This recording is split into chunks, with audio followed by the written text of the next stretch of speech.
Hello students, the next topic for our discussion is the theory of effective demand.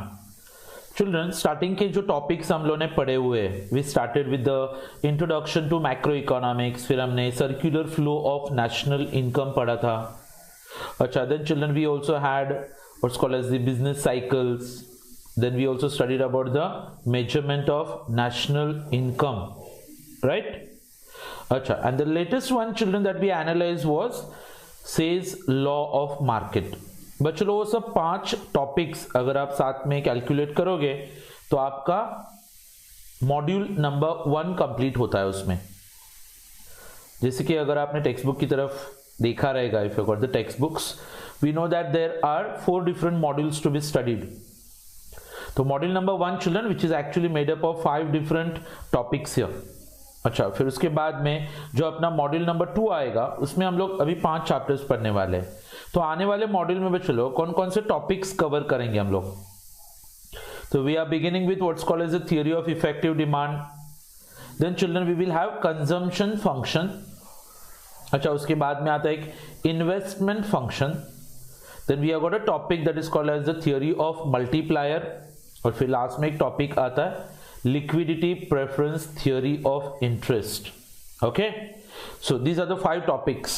Now as far as our lectures are concerned children, हमने पहले 5 chapters online देखे हुए. अभी आप उसमें से कितना पढ़ रहे हो नहीं पढ़ रहे हो ये आपका जिम्मेदारी है, क्योंकि अब सबको लगता रहेगा कि एग्जाम अगर रहेगा तो उसके पहले हम लोग देख लेंगे. सर का वीडियोस है, लिंक तो अपने पास है ही, नहीं मिलेगा तो चैनल में से देख लेंगे. लेकिन थोड़ा थोड़ा अभी से अगर आप टच में रहोगे तो आपके लिए बाद में आसान रहेगा. ओके अच्छा, तो I will be teaching you all the topics, लेकिन फिर एग्जाम पॉइंट ऑफ व्यू क्या इंपॉर्टेंट होता है वो हम लोग एग्जाम से पहले भी देख सकते हैं. But for our knowledge purpose we are going to teach each and every topic that we have. So as you can see on your screen children, is the theory of effective demand. अब तक बच्चे लोग हम लोग F Y B com में या फिर example 12th standard में हम लोगों ने डिमांड के बारे में पढ़ा है. We study about demand. अच्छा, वहां पे एक छोटा सा कॉन्सेप्ट होता था that is called individual demand and then we had what is called as a market demand. अच्छा, but those are basically children parts of what's known as microeconomics. अभी जहां तक मैक्रो इकोनॉमिक्स की बात है और जब आपको वर्ड दिखाई देता है डिमांड, तो ऑब्वियसली ये इंडिविजुअल लोगों का डिमांड तो होगा नहीं, एक पर्टिकुलर मार्केट का डिमांड नहीं होगा. Children, this is related to the demand in the entire country. What is being demanded by all the people in the economy we can say. अच्छा, तो वर्ड कहां से आता है बच्चों लोग कि लाइक इफेक्टिव डिमांड क्या है. बच्चों लोग मार्केट में अगर हम लोग 200 यूनिट सप्लाई कर रहे हैं और मार्केट में खरीदने वाले लोग सिर्फ 100 ही है, तो सवाल आता है कि भले आपने 200 का सप्लाई किया है, 100 का डिमांड हुआ है, तो यहां पे कितने लोगों का डिमांड एक्चुअली फुलफिल किया जाएगा? 100 लोगों का. तो 100 को हम लोग इफेक्टिव डिमांड बुलाते हैं. कभी ऐसे भी हो सकता है कि लाइक 200 का डिमांड है लेकिन सप्लाई सिर्फ 100 का है, तो सप्लाई और डिमांड कहां पे इक्वल होंगे? 100 पे. तो 100 बिकम्स इफेक्टिव डिमांड. ओके अच्छा, now effective demand, aggregate demand, ये सब वर्ड्स के साथ में एक वर्ड जो आपको हमेशा रिलेट करेगा बच्चों लोग, वो होता है Keynes. So we know children that the theory of effective demand or the principle of effective demand as we call it is the starting point of Keynes theory of employment. Keynes ने बच्चों लोग जो employment का theory दिया हुआ है उसका starting point अगर कुछ है तो होता है इफेक्टिव डिमांड. क्योंकि बच्चों अपने देश में कितना इफेक्टिव डिमांड है वो डिटरमाइन करेगा कि अपने देश में एम्प्लॉयमेंट का लेवल क्या होगा. अगर if there is lack of effective demand तो ऑब्वियसली लाइक अपने देश में फिर अनएम्प्लॉयमेंट आएगा. ओके अच्छा, अगर अच्छा खासा इफेक्टिव डिमांड है तो हम लोग फुल एम्प्लॉयमेंट की तरफ जा सकते हैं. तो here as you can see it, so according to Keynes unemployment is due to lack of effective demand. बच्चों अपने देश में अगर एम्प्लॉयमेंट नहीं मिल रहा है तो तुम समझ जाना कि मार्केट में डिमांड कम हो गया रहेगा, क्योंकि whenever there is a shortage in demand children there will be a shortage in jobs. तो सी आप अब एक लिंक देखो, क्योंकि हमारे देश में इफेक्टिव डिमांड कम है तो उसकी वजह से हमारे देश में अनएम्प्लॉयमेंट ज्यादा है. बराबर. तो अनएम्प्लॉयमेंट को कम कैसे करने का, या फिर एम्प्लॉयमेंट को कैसे बढ़ा सकते हैं हम लोग? सीधी सी बात है, ये कम होने की वजह से ये कम है, तो ये बढ़ाने का तो इसको बढ़ाओ. So employment can be raised by increasing the level of effective demand. मतलब इफेक्टिव डिमांड को अगर आप बढ़ा सकते हो तो ऑटोमेटिकली अपने देश में एम्प्लॉयमेंट का लेवल भी क्या हो जाएगा, बढ़ जाएगा. Okay, yes. So all these theory children, all these propositions were put forward by Keynes in the year 1936. कौन सा ईयर था? 1936, जब केन्स ने एक बुक पब्लिश किया था और उस बुक का नाम था बच्चे लोग general theory of employment, interest and money.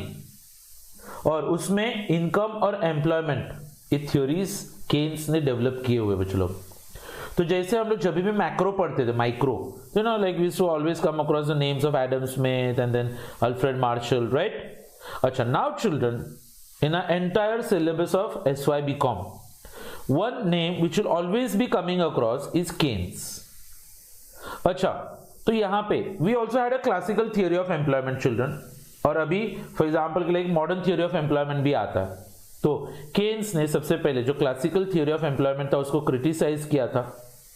हाँ, लेकिन at the same time children उन्होंने बहुत ज्यादा सिस्टमैटिकली और रियलिस्टिकली एनालाइज किया था what are the determinants of employment, कि एम्प्लॉयमेंट कौन कौन से फैक्टर्स के ऊपर डिपेंड करता है. What are the different factors which determine employment in an economy?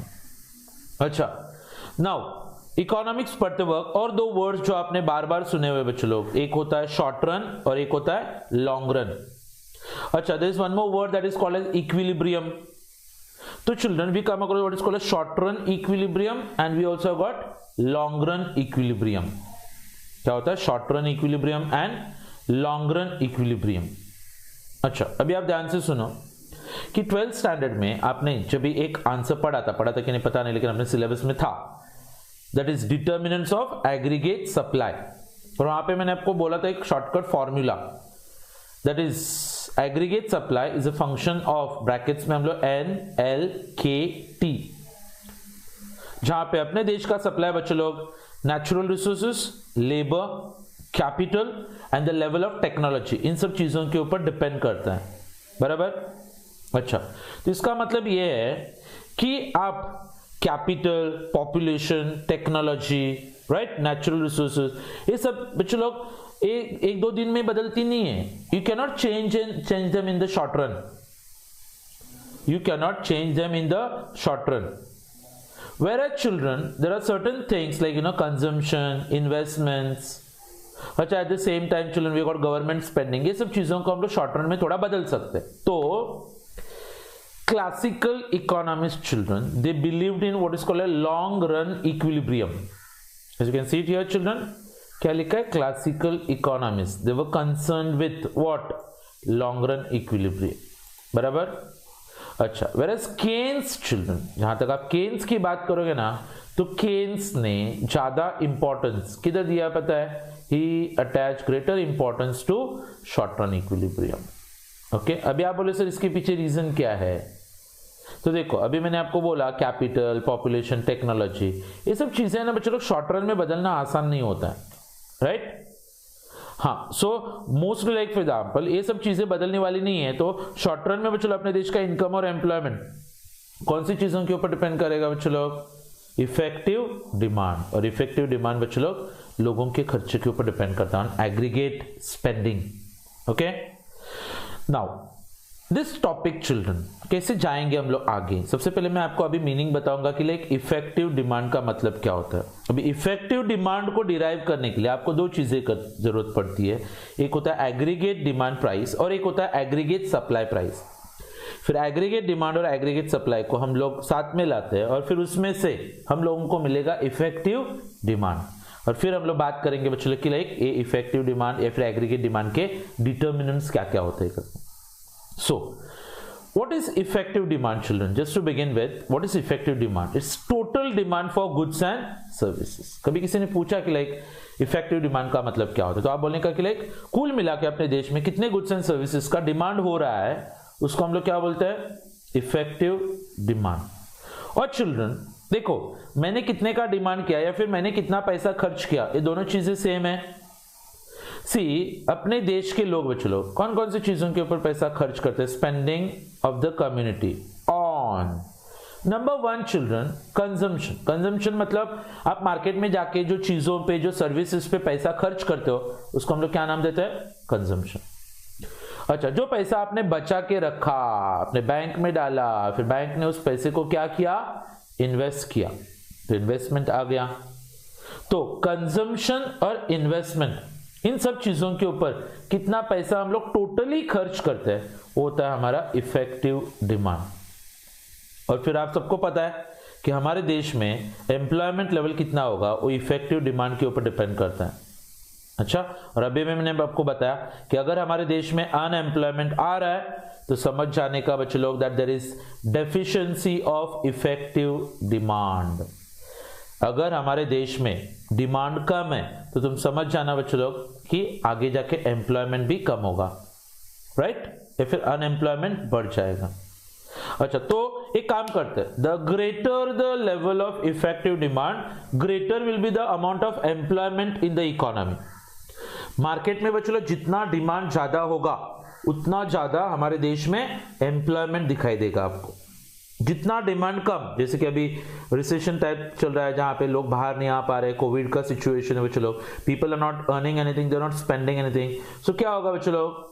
Demand कम हो गया तो ऑटोमेटिकली उसी केसेस जहां पे लोगों को बोला जाएगा कि लाइक गांव में रहना, जॉब के लिए आने की जरूरत नहीं है क्योंकि मतलब कट ऑफ होता है बच्चों लोग, या फिर they will lay off people from their jobs.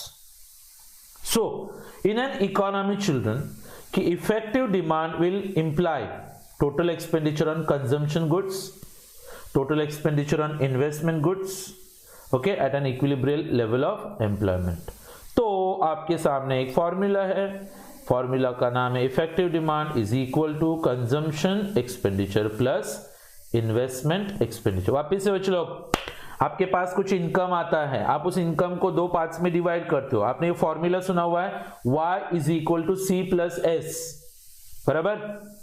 अच्छा, तो y is for income, c is for consumption and s और yes इज फॉर सेविंग्स। आपने 100 रुपए कमाए, 80 रुपए खर्च किए, 20 रुपीज सेव किए, तो 80 रुपए को हम लोग कंजम्पशन एक्सपेंडिचर करके बुलाते हैं। और जो 20 रुपीज है जो आप सेव करने वाले हो, क्या सेव, वो आगे जाके बैंक में जाएगा, बैंक उसको इन्वेस्ट करेगी, तो चलो उसको इन्वेस्टमेंट एक्सपेंडिचर करके बुलाता है। ठीक है?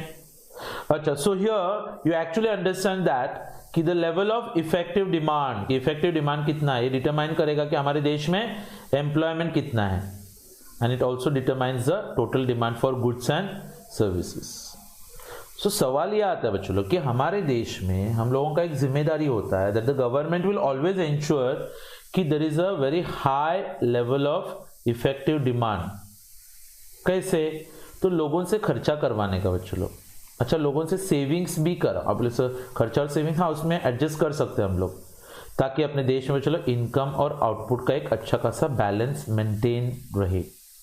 ओके, सो चिल्ड्रन, समटाइम्स कभी कभी आपने एक बात नोटिस की रहेगी कि आपको बोला जाता है क्या कि पैसा बचा के रखना, ज्यादा पैसा खर्च मत करना, लेकिन सवाल ये आता है बच्चों लोग कि ज्यादा बचा के रखेंगे तो फिर खर्चा नहीं होगा, खर्चा नहीं होगा तो बच्चों मार्केट में डिमांड कम हो जाएगा, डिमांड कम होगा तो ऑटोमेटिकली किसके ऊपर इफेक्ट आएगा? एम्प्लॉयमेंट के ऊपर इफेक्ट आएगा। किसके ऊपर? एम्प्लॉयमेंट। अभी जैसे एम्प्लॉयमेंट के ऊपर इफेक्ट आता है तो आपको पता है बच्चों लोग people are going to lose out their jobs, so ज्यादा पैसा बचाना भी नहीं है, इसलिए पता है चलो बीच बीच में सेल्स लाके, टैक्सेस कम करके आप देख सकते हो कि लाइक गवर्नमेंट और आरबीआई की तरफ से बहुत ज्यादा बूस्ट किया जाता है बच्चों लोग मार्केट में डिमांड को। अभी रिसेंटली जो रिसेशन था वहां पे हम लोग देख रहे थे कि like we need to boost rural consumption.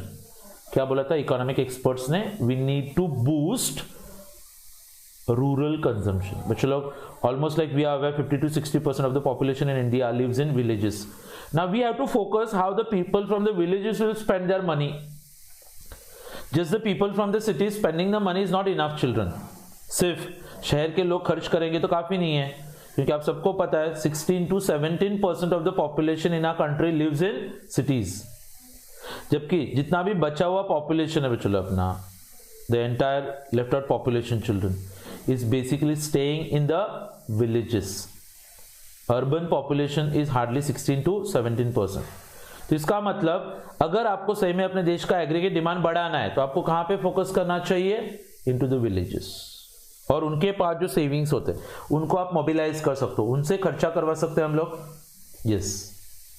अच्छा, अभी सवाल आता है कि लाइक इफेक्टिव डिमांड का एक्चुअल मतलब क्या होता है? इफेक्टिव डिमांड, तो एक काम करना है आपको, सबसे पहले आपको दो वेरिएबल्स की जरूरत पड़ेगी। Number one, aggregate demand. Aggregate demand मतलब बच्चों अपने देश का टोटल डिमांड, और दूसरा होता है बच्चों लोग एग्रीगेट सप्लाई। क्या होता है? Aggregate supply. अब एक साइड में एग्रीगेट डिमांड, दूसरे साइड में एग्रीगेट सप्लाई। तो हम लोग क्या करेंगे बच्चों, अभी हम लोग एक कर्व डिराइव करेंगे, उस कर्व का नाम रहेगा एग्रीगेट डिमांड कर्व। क्या बोलते हैं उसको? Aggregate demand curve. उसके बाद में बच्चों हम लोग डिराइव करेंगे एग्रीगेट सप्लाई कर्व। क्या? Aggregate supply curve. और बच्चों बाद में उन दोनों में से हम लोग इंटरसेक्ट करा के पता करेंगे कि वो इफेक्टिव डिमांड का पॉइंट कहां पे आता है। क्या पता करना है आपको? इफेक्टिव डिमांड का पॉइंट कहां पे आता है, ये आपको तय करना पड़ेगा। So here children, as you can see on your screen, सबसे पहले so here you can just read out this sentence.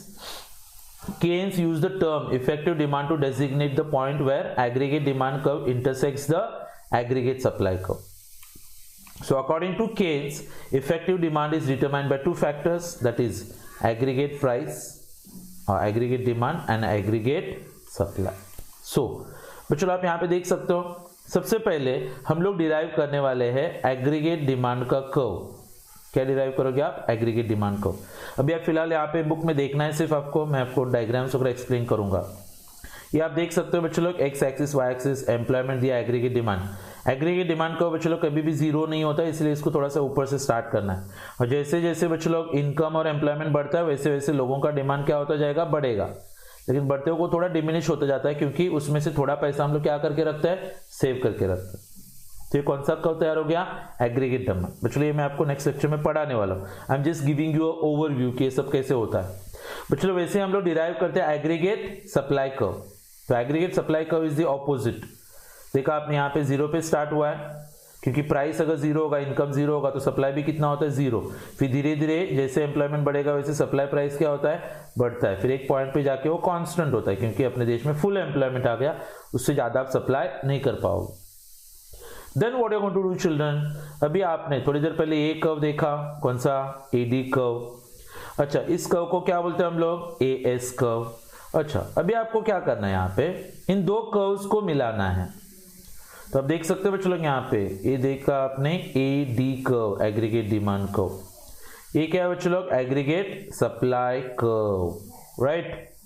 अच्छा, और आप देख सकते हो कि लाइक एडी और एएस कौन से पॉइंट पे इंटरसेक्ट कर रहा है? पॉइंट ई। तो इस पॉइंट ई को अगर हम लोग यहाँ पे देखें, ओ एन, इसको बोलने का रहता है बच्चों लोग इफेक्टिव डिमांड। क्या बोलने का? Effective demand. लेकिन यहाँ पे अपने देश में फुल एम्प्लॉयमेंट नहीं है, फुल एम्प्लॉयमेंट के लिए आपको हल्का सा डिमांड और थोड़ा बढ़ाना पड़ेगा। सो चिल्ड्रन, ये कैसे होता है? Okay, what is aggregate demand? Aggregate supply actually क्या होता है? कर्व्स क्यों डिराइव करते हैं हम लोग, और फिर दोनों को इंटरसेक्ट करा के किस तरीके से हम लोग एग्रीगेट और इफेक्टिव डिमांड को डिराइव करेंगे, that I will teach you in the next lecture on Wednesday. Okay, so till then, bye everyone, take care, see you in the next lecture.